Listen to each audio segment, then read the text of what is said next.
Hi guys, welcome to SAS TV. Vamos ver agora uma questão sobre pensamento binário e avaliação crítica. Good and evil, right and wrong. Are these concepts that you believe in? Yes, I do. Binary thinking could hamstring you when it comes to a critical assessment of our subjects. We need to understand the gray areas. The world is complex, I get that. I can check my judgment at the door. Considerando o contexto do diálogo, pode-se inferir que, com o uso da expressão gray areas, a personagem quis dizer que a. O pensamento binário pode levar a uma avaliação crítica das coisas. É exatamente o contrário. O pensamento binário leva a uma avaliação muito simplista das coisas. É necessário ver o que não está ali explícito. B. As nuances que existem entre os extremos devem ser consideradas. Então, a opção correta é a B, porque agora sim, para efetuar uma avaliação crítica, é preciso ver além do que está explícito nos extremos. C. O mundo é complexo e, para entendê-lo, é preciso ter uma postura binária. O mundo é muito mais complexo do que se vê através de uma postura binária. D. O lado perverso que existe em todas as pessoas precisa ser compreendido. Ele não aborda esse lado especificamente perverso que precisa ser compreendido. E. A avaliação crítica tolhe as áreas cinzas, levando a um pensamento simplista. É exatamente o contrário, né? A avaliação crítica, ela percebe, ela analisa as áreas cinzas, evitando assim uma avaliação crítica simplista. Opção correta, letra B. Olá, alunos! Nessa questão, vamos ler um pequeno fragmento de Javier Marías, que ele vai falar sobre coisas imborráveis, ou seja, de certo modo, coisas que não podemos apagar. Vamos começar? Hasta las cosas más imborrables tienen una duración, como las que no dejan huella o ni siquiera suceden, y si estamos prevenidos y las anotamos o las grabamos o las filmamos y nos llenamos de recordatorios e incluso tratamos de sustituir lo ocurrido por la mera constancia y registro y archivo de que ocurrió. De modo que lo que en verdad ocurra desde el principio sea nuestra anotación o nuestra grabación o nuestra filmación, solo eso. Aún en ese perfeccionismo infinito de la repetición, habremos perdido el tiempo en que las cosas acontecieron de veras, y mientras tratamos de revivirlo o reproducirlo, otro tiempo distinto estará aconteciendo, y en ese, sin duda, no estaremos juntos, ni cogeremos ningún teléfono, ni nos atreveremos a nada, ni podremos evitar ningún crimen ni ninguna muerte, aunque tampoco la cometeremos ni la causaremos, porque lo estaremos dejando pasar de lado como si fuera nuestro en nuestro intento, enfermizo de que no termine y regrese lo que já passou. Sobre esse texto, temos o seguinte questionamento. Tomando como base o fragmento, infere-se que o narrador A. Reflete sobre a passagem do tempo de forma lírica. B. Lamenta a impossibilidade de poder voltar no tempo. C. Enfatiza a necessidade de se aproveitar o momento. D. Admite ser impossível reviver o que já foi vivido. E E. Corrobora as tentativas de reviver o tempo passado. O item que se encaixa no que o texto vai nos passar é justamente o item D, quando ele fala que admite ser impossível reviver o que já foi vivido. Que ele vai dizer que até as coisas mais imborráveis, logo aqui no começo, hasta las cosas más imborráveis, tienen una duración. Ou seja, elas têm uma duração e a gente não vai poder mudar isso. Elas vão ter um começo, elas vão ter um fim. Então, é justamente isso que a gente vai ver no item D, quando ele diz que admite ser impossível reviver o que já foi vivido. Tudo vai ter uma duração, um começo, um fim, e nós não vamos poder voltar nesse tempo. Então, o item correto é o item D. Olá, alunos! Questão que trabalha com a interpretação de obras de arte. Vamos a ela? Temos aqui a entrega das chaves a São Pedro, de Pietro Perugino. Logo na sequência, a obra é uma das grandes realizações da arte renascentista, em virtude da combinação de dois elementos formais característicos da pintura do período, que são o ou a equilíbrio e perspectiva. Exatamente. Se nós vemos aqui do ponto de vista que ele é mais técnico, essa pintura aqui, ela preza pelo equilíbrio entre as partes. Você tem também toda uma ideia de profundidade dada aqui pela perspectiva. Logo, isso torna essa alternativa correta. B. Religiosidade e medievalismo. Temos aqui uma temática que ela é sim religiosa, mas ela não possui esses elementos medievais, o que torna essa alternativa incorreta. C. Temática pagã e uso do esfumato. Mesma coisa aqui, temos até o uso do esfumato, mas a temática pagã não se verifica. D. Racionalismo e antropocentrismo. Temos aqui a tela com uma temática que ela é, na verdade, religiosa. Ela exalta essa relação, né, da confiança do homem com Deus. Então o centro aqui não é o homem. E. Conflito emocional e a exaltação da antiguidade. Do ponto de vista arquitetônico, temos até referências à antiguidade, mas do ponto de vista que ele é emocional, temos aí algo que, na verdade, traz muito mais a ideia de coisas religiosas. Portanto, a gente não tem aqui esse conflito emocional, porque o conflito aqui, ele tem muito mais a ver com tensão que ela é religiosa. Logo, a alternativa correta é a alternativa A. Olá, alunos! Questão que trabalha com a interpretação de imagens. Vamos a elas? Temos aqui uma primeira imagem da campanha aqui do blog Think Olga. Você acha que gritar "ô gostosa" na rua é elogio? Sua mãe não. Texto 2 aqui. Tem mulher que gosta. Não dá para brincar de roleta russa até achar o alvo. Por meio da análise de ambos os textos, constata-se que o público-alvo da campanha é composto principalmente por a. Militantes da causa feminista ou mulheres simpáticas às reivindicações desse movimento. Embora aqui nós temos, sim, militantes da causa feminista, indivíduos ligados à defesa desses direitos, eles não são o público-alvo da propaganda. O público-alvo são os homens e a relação de conscientização que deve existir. B. Homens que naturalizam cantadas e outros tratamentos invasivos a mulheres na rua.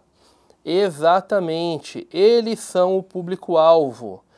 Veja que justamente são falados sobre esses tratamentos invasivos e explicando que esses tratamentos invasivos não têm uma carga positiva, não são bons.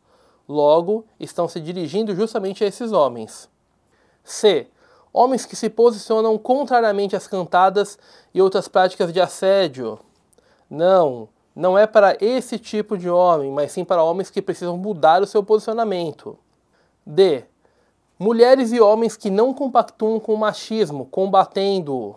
Mais uma vez, a ideia não é falar com quem já está combatendo, mas sim com quem ainda tem práticas que são inadequadas. E. Mulheres suscetíveis a situações de assédio nas ruas. Aqui o foco, como já falamos, são os homens e não as mulheres. Logo, a alternativa correta é a alternativa B. Olá, alunos! Questão que trabalha com a disseminação de notícias falsas. Vamos ao texto? A disseminação das fake news é reforçada por perfis automatizados nas redes sociais, os robôs. A ferramenta vem sendo utilizada no Brasil ao menos desde 2014 e preocupa por manipular o debate público. As contas automatizadas não são de fácil identificação, porque se disfarçam de pessoas comuns, alternando publicações mais humanas, com a disseminação das notícias.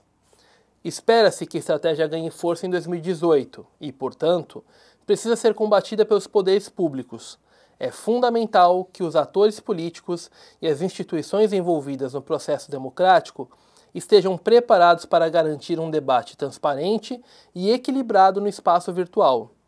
É preciso se preparar desde já para a fiscalização do uso dessas plataformas. Caso contrário, as notícias falsas podem trazer muitos danos à democracia. De acordo com a reportagem, existe um impacto social no uso das redes para a disseminação de fake news, notícias falsas, que pode ocasionar a. Desvios no debate político nas eleições. Justamente essa prática, ela tem essa tendência, essa distribuição de informações falsas é um problema que pode afetar, por exemplo, resultados em eleições. Logo, existe um desvio, sim, que pode ser realizado por meio da disseminação dessas notícias. B. Diminuição no fluxo de dados da internet. Na verdade, nós temos um aumento no fluxo de dados, o que torna essa alternativa incorreta. C. Diversificação dos temas que são debatidos. Na verdade, as fake news elas não diversificam, elas fazem focar em apenas alguns temas. D. Novas formas de disseminação de conteúdo. Na verdade, aqui as redes já existentes elas são os meios usados. Então você não tem novas formas, você tem o uso de formas que são antigas. E aumento da qualidade dos debates políticos. O contrário, com essa disseminação que faz o fluxo ficar maior sobre determinados temas, a qualidade do debate automaticamente cai. Logo, a alternativa correta é a alternativa A. Olá, alunos! Questão que trabalha sobre perspectivas artísticas. Vamos a ela? Lançado em 2015 e dirigido por Bruno Elotti, o videoclipe Bang da cantora Anitta reúne, como principais características, o uso de referências como as onomatopeias, cores vibrantes e recursos gráficos dos quadrinhos e da linguagem publicitária. Esses elementos associam a estética do videoclipe a uma vertente do ou da A. Gestualismo, caracterizado pela evidenciação dos gestos realizados pelo artista para produzir a obra. No caso aqui, não temos essa produção dos gestos relacionados à produção da obra de arte em si, portanto, isso não se configura. B.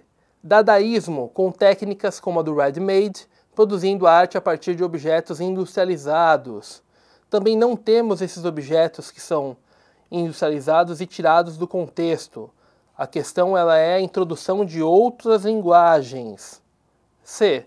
Surrealismo, o qual propõe a sobreposição de elementos visuais díspares e ilógicos. Há sim uma representação que ela é lógica, nós percebemos isso, portanto, essa alternativa está incorreta. D.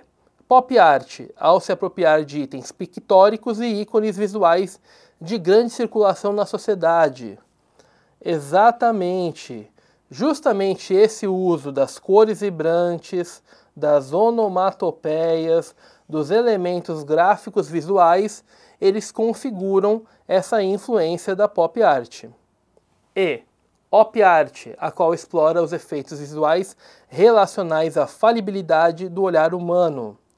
Não temos aqui, na verdade, essa crítica com relação ao que tem visto dentro do olhar e da interpretação crítica do ser humano, mas sim a utilização de outras formas visuais de se passar a mensagem.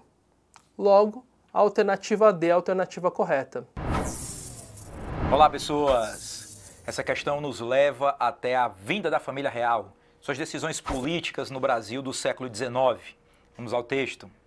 Que não só os meus vassalos, mas também os sobreditos estrangeiros possam exportar para os portos, que bem lhes parecer a benefício do comércio e agricultura, que tanto desejo promover, todos e quaisquer gêneros e produções coloniais, à exceção do pau-brasil, ou outros notoriamente estancados, pagando por saída os mesmos direitos já estabelecidos nas respectivas capitanias. Ficando, entretanto, como em suspenso e sem vigor todas as leis, carta-régias ou outras ordens, que até aqui proíbam nesse estado do Brasil o recíproco comércio e navegação entre os meus vassalos e estrangeiros.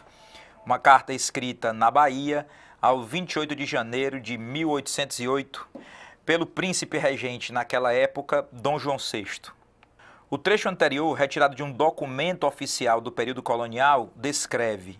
Quando a gente vem para o texto anterior, nós podemos ver exportar, que possam exportar para outros portos, né? E que ficam em suspenso toda e qualquer outra lei que proíbam, nesse estado do Brasil, o comércio e a navegação. Ou seja, o que nós temos aqui é o que está contido na letra C, o documento que abre os portos brasileiros no Brasil, causando o fim, então, do limite comercial, né, do Pacto Colonial, característica da chegada da família real ao Brasil.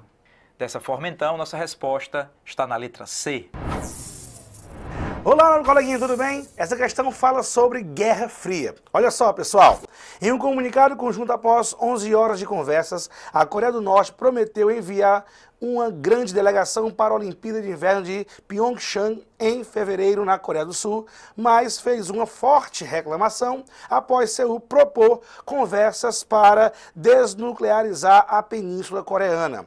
A Coreia do Sul pediu para seu vizinho cessar atos hostis que aumentavam a tensão na península e, em troca, o Norte concordou que a paz deve ser garantida na região, informou o Ministério da Unificação da Coreia do Sul em comunicado separado. As conversas entre as Coreias são monitoradas de perto por líderes mundiais ansiosos por qualquer sinal de uma redução nas tensões. Olha só, pessoal, uma questão que fala sobre um conflito que é desdobrado desde o início da Guerra Fria, desde o início dos anos 50, quando iniciou a famosa Guerra das Coreias, que em 1953 houve um cessar-fogo, inicia o armistício, e então esses dois países lá para cá vivem numa grande tensão. Essa história vai dar início exatamente a uma grande e longa batalha que envolve, durante 1945 e 1991, a famosa Guerra Fria, Estados Unidos e União Soviética. Neste caso específico, a Coreia do Norte, apoiada pela União Soviética, adotou o sistema socialista em que ocorre até os dias atuais, e a Coreia do Sul vai aí adotar o sistema capitalista, se transformando num tigre asiático, uma grande potência econômica regional e global. Assim, vamos lá, o que a questão nos pede. A questão geopolítica indicada no texto refere-se a duas Coreias. Caracteriza um dos grandes desafios da atualidade, que teve como origem, olha só o que nós temos no item B, pessoal, ó. Olha o item B aqui, ó, presta bem atenção. Disputas geopolíticas durante a Guerra Fria, conforme nós falamos, beleza? Então, essa questão, marcamos o item B. Olá, pessoal. Vamos comentar uma questão sobre o pensamento do grande René Descartes, o cartesianismo ou racionalismo. A questão traz esse texto que vocês podem acompanhar. Nas cerca de 80 páginas do livro, Descartes ainda achou espaço para desenvolver a tese de que existe uma única verdade que não pode ser questionada: a nossa existência. Pensamento resumido na famosa frase "penso, logo existo", que aparece na quarta parte da obra Discurso do Método. Diante de tanto ceticismo, Descartes estava preocupado com a validade das evidências que poderiam comprovar as verdades. Se devemos questionar tudo, por que devemos confiar nas informações que colhemos da natureza, já que tudo passa pela interpretação dos nossos 5 sentidos? Como confiar que todas as pessoas perceberiam esses estímulos da mesma forma, permitindo que uma verdade se tornasse válida para todos? Pessoal, com base no texto, ao formular a afirmação "penso, logo existo", Descartes propunha que a origem do conhecimento era resultado. Letra A de avião, razão. Letra B de bola, vontade. Letra C de casa, realismo ingênuo. Letra D de dado, experiência sensorial. Ou letra E, idealismo transcendental. Pessoal, O pensamento de René Descartes, e isso vocês precisavam ter em mente para responder à questão, está intimamente ligado a duas grandes questões, entre tantas. Descartes, que é um pensador do século XVII, nasceu no século XVI, mas ele é do século XVII, defende que tudo tem uma ligação com o inatismo. Então, o saber está dentro de cada um de nós. E metafísica, o cartesianismo é de base metafísica, existe uma realidade além da metafísica. Descartes, pessoal, não acredita na importância dos sentidos, razão pela qual já eliminamos de cara a letra D de dado. Experiência sensorial é coisa de uma outra corrente chamada empirismo. E Descartes, que é o primeiro filósofo moderno, é o pai do racionalismo, que é uma corrente contrária ao empirismo. E Descartes, pessoal, também não pode ter lançado o idealismo transcendental, que é uma corrente ligada ao nome de Immanuel Kant. Kant é um pensador do século XVIII, ele está bem distante de Descartes na história, e o Kant é um cara que vai meio que misturar o racionalismo com o empirismo. Empirismo está presente aí nessa letra D de dado. Letra C de casa, pessoal, fala de realismo ingênuo, o que nós poderíamos associar à ideia de senso comum. E uma coisa que o cartesianismo não quer, pessoal, é o senso comum. As coisas tomadas como se fossem naturais, se não são. Então, para Descartes, ficamos aí, pessoal, entre a letra A de avião e B de bola. B de bola jamais poderia ser, porque vontade está ligada a sentimento. E segundo René Descartes, pessoal, o que nos dá, então, o conhecimento propriamente dito é a razão.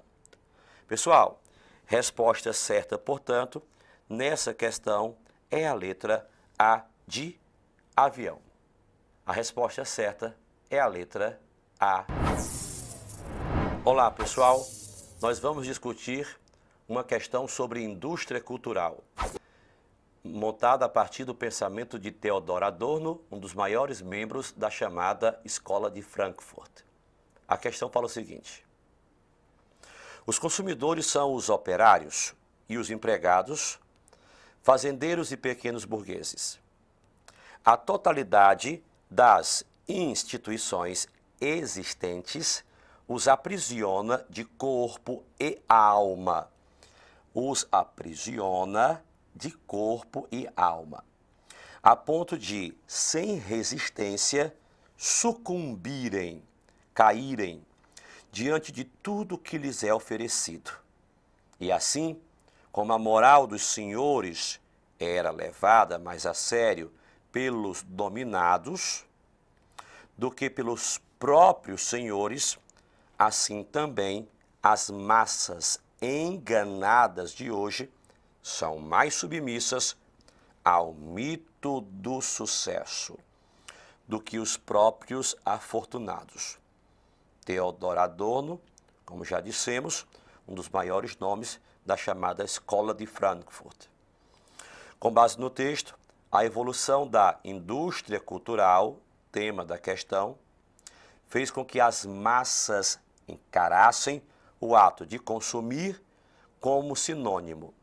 Galera, antes de entrar na questão propriamente dita, é importante salientarmos que esta Escola de Frankfurt é uma agremiação acadêmica universitária que, entre outras coisas, vai destacar a famosa teoria crítica. E dentro dessa teoria crítica, há uma série de análises muito profundas, como o nome já diz, críticas, há uma série de conceitos. E entre esses conceitos está o de indústria cultural, que seria um mecanismo, segundo a Escola de Frankfurt, utilizado pelo sistema capitalista a fim de aumentar os lucros da burguesia, convertendo cultura em mercadoria.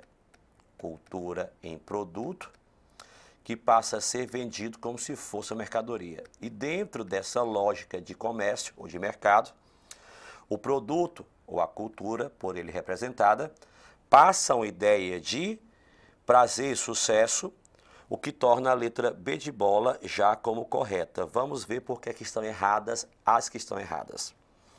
Letra A falou de desenvolvimento da intelectualidade.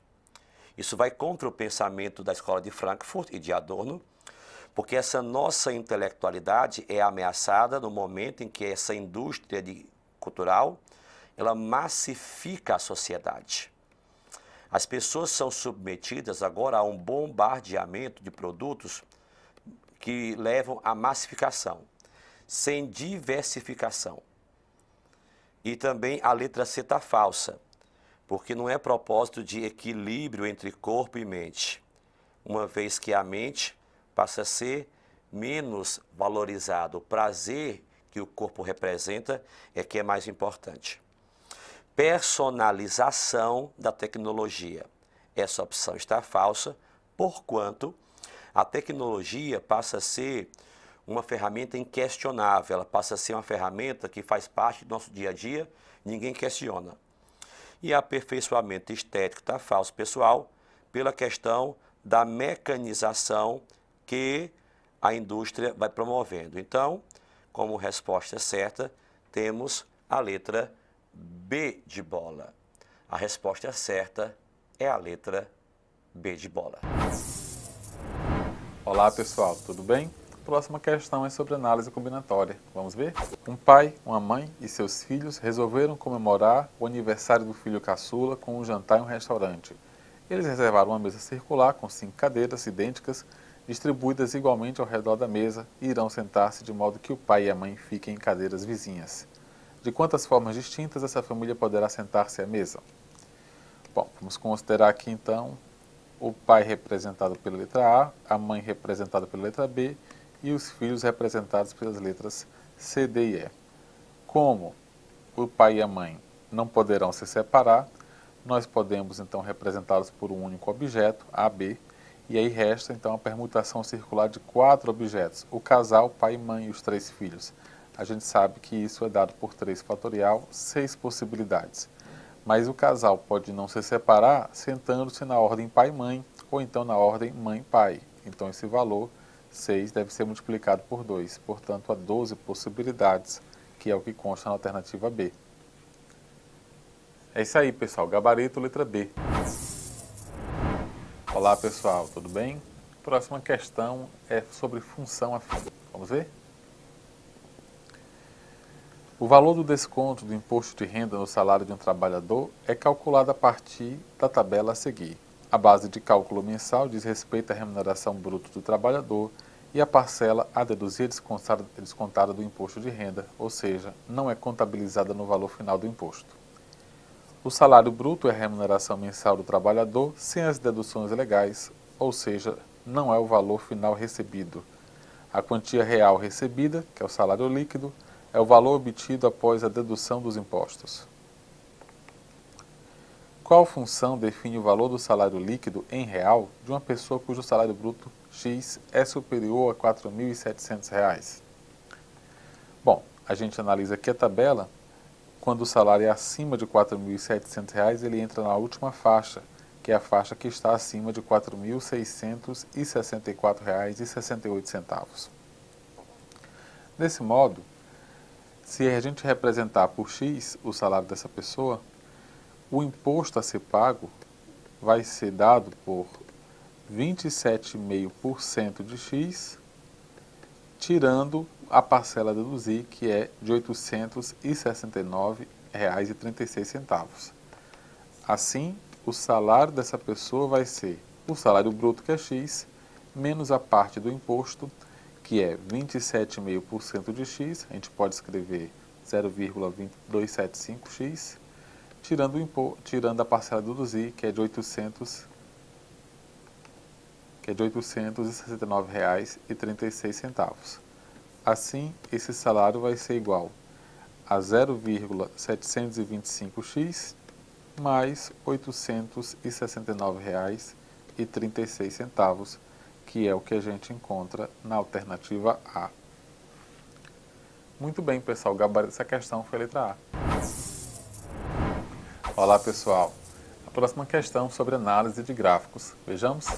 A tabela mostra a variação da poupança nos últimos 6 meses do ano de 2016. Considerando a variação linear da poupança entre 2 meses consecutivos, qual gráfico melhor representa os dados da tabela? Bom, aqui nós temos os dados da tabela. Repare que de julho para agosto há uma queda. De agosto para setembro sobe bastante e que setembro é o mês mais alto. De setembro para outubro há uma queda que fica quase no mesmo patamar de agosto, mas é um pouquinho menor. De outubro para novembro não há uma queda, há uma ligeira subida na realidade, mas que comparativamente a agosto ainda é uma pequena queda. E de novembro para dezembro há uma queda de novo. De fato, esse gráfico aqui, referente à alternativa D, repara que de julho para agosto houve uma queda, de agosto para setembro foi uma forte alta, em que setembro indica o maior. De setembro para outubro houve uma queda que fica quase no mesmo patamar de agosto, uma ligeira subida em relação a novembro e uma queda também em relação a dezembro, para dezembro. Portanto, esse gráfico da alternativa D é o que melhor reflete os dados da tabela. Muito bem. Resposta da questão, alternativa D. Olá, pessoal, tudo bem? A próxima questão é sobre geometria plana. Vamos ver? Um azulejo decorativo possui formato quadrado com as medidas indicadas na figura. As áreas em cinza são quadrados de área equivalente. A região branca desse azulejo tem área em centímetro quadrado igual a... Bom, repare que esse azulejo tem um formato quadrado. Então, nós vamos ter 25 mais 25 mais 18. Portanto, o lado desse azulejo é de 68 centímetros. E a área branca equivale à área do azulejo, que é 68 ao quadrado, menos os 5 quadradinhos em cinza. Cada um tem área de 25 ao quadrado, já que é um quadrado de lado 25. Portanto, essa área vai ser igual a 4.624, que é 68 ao quadrado, menos 3.125, que equivale a 5 vezes 25 ao quadrado. Portanto, essa área é de 1.499 centímetros quadrados, que é o que a gente encontra na alternativa C. Então é isso, pessoal. O gabarito foi a letra C. A questão fala sobre uma das formas de combate a insetos transmissores de doença, que é o fumacê, a liberação de agrotóxicos, no caso de inseticidas, ao longo do perímetro, da região que está sendo atacada por esse inseto. Essa é uma técnica muito utilizada para combater o Aedes aegypti, o principal transmissor de doenças, de vírus que causam doenças como a dengue, a zika e também chikungunya. Esse fumacê, ele consiste em inseticidas que combatem o inseto na sua forma adulta, não sendo eficaz, portanto, nas larvas. Quais os riscos que essa técnica traz? Depois de um tempo, o uso contínuo do fumacê, do inseticida, ele pode selecionar as espécies resistentes, promovendo assim uma ineficácia do fumacê. Então, devido à seleção dos resistentes, esse inseticida não vai ter mais ação sobre essas espécies que foram se multiplicando e a técnica torna-se ineficaz na prevenção dessas doenças. Portanto, a questão pede no enunciado o emprego de inseticidas mencionado no texto para o combate ao Aedes aegypti é bastante criticado no meio científico, pois pode selecionar variedades resistentes ao inseticida dentre as populações de mosquitos, alternativa B. Resposta correta da questão, letra B. O texto base da questão fala sobre o consumo do pó da casca de ovo. A casca de ovo, ela é rica no mineral cálcio. Cálcio, que é um sal mineral que participa da formação de ossos e dentes e também tem importante participação nos processos de coagulação sanguínea e também das células, constituição das células nervosas e musculares. Com base nisso, o consumo do cálcio, ele torna-se importante ao longo de todo o processo vital do ser humano. Esse cálcio pode ser conseguido por meio do uso da farinha da casca de ovo, como também de alimentos derivados do leite e também vegetais de cor escura. A ingestão do cálcio é importante para evitar a fragilidade óssea, e essa fragilidade óssea, com o tempo, leva a problemas de saúde como a osteoporose. De acordo com o texto, o enunciado da questão pede: a ingestão do pó da casca do ovo mencionado no texto está relacionada à redução da incidência de fragilidade óssea, alternativa C. Resposta correta da questão, letra C. Olá, pessoal. Vamos agora resolver uma questão que vai tratar do assunto química ambiental, mais especificamente as usinas termoelétricas. Vamos ao enunciado, então? Fala assim: algumas fontes energéticas desenvolvidas pelo homem têm potencial para exercer impactos negativos ao meio ambiente. O esquema a seguir representa uma usina termoelétrica, que é uma das fontes energéticas que agridem o meio ambiente. Então, a gente observa aí o gerador de energia, as turbinas, o condensador, a utilização da fornalha, vapor d'água, caldeira e a liberação de gases poluentes, certo, pessoal? E, continuando, a questão diz: a crítica ambiental associada ao uso das termoelétricas está relacionada a... Item A, reutilização da água do esquema. Ora, se houvesse reutilização, não haveria críticas ruins, tá certo? Portanto, item A não está de acordo. Item B fala da queima de combustível na fornalha. É justamente já uma opção a ser identificada pela gente, porque se vamos ter combustível, né, a parte fóssil aí, é ele mesmo que vai dar origem àqueles gases poluentes que nós vimos há pouco no enunciado ali na figurinha, tá certo? Portanto, pessoal, a opção B já é a nossa opção correta. Obrigada. A questão fala sobre o aumento da concentração de gás carbônico na atmosfera ao longo do tempo, desde os tempos de Darwin até atualmente. Sabemos que a liberação de gás carbônico na atmosfera ela é importante para a formação da camada que permite o controle da temperatura, que é chamado de efeito estufa. No entanto, com o uso de combustíveis fósseis, que foi aumentando à medida que a população humana foi evoluindo, foi melhorando suas tecnologias, essa concentração de gás carbônico foi aumentando e o efeito estufa passou a ser aumentado, passou a ser prejudicial, porque a temperatura na Terra começou a subir acima dos níveis suportados pelos seres vivos, causando o problema do aquecimento global. Esse aumento do gás carbônico, devido ao uso de combustíveis fósseis, se deve ao uso do carvão mineral, dos derivados do petróleo e também do gás natural. Esses elementos foram produzidos há muitos anos, milhões de anos atrás, a partir da decomposição de seres vivos que viveram no passado e ficaram estocados nas rochas sedimentares que foram se formando ao longo do desenvolvimento do nosso planeta. Portanto, a questão ela tem como enunciado as grandes quantidades de carbono às quais o texto se refere, que antes estavam estocadas na litosfera, estão sendo liberadas para a atmosfera por meio do uso dos combustíveis fósseis, letra C. Resposta correta da questão, letra C.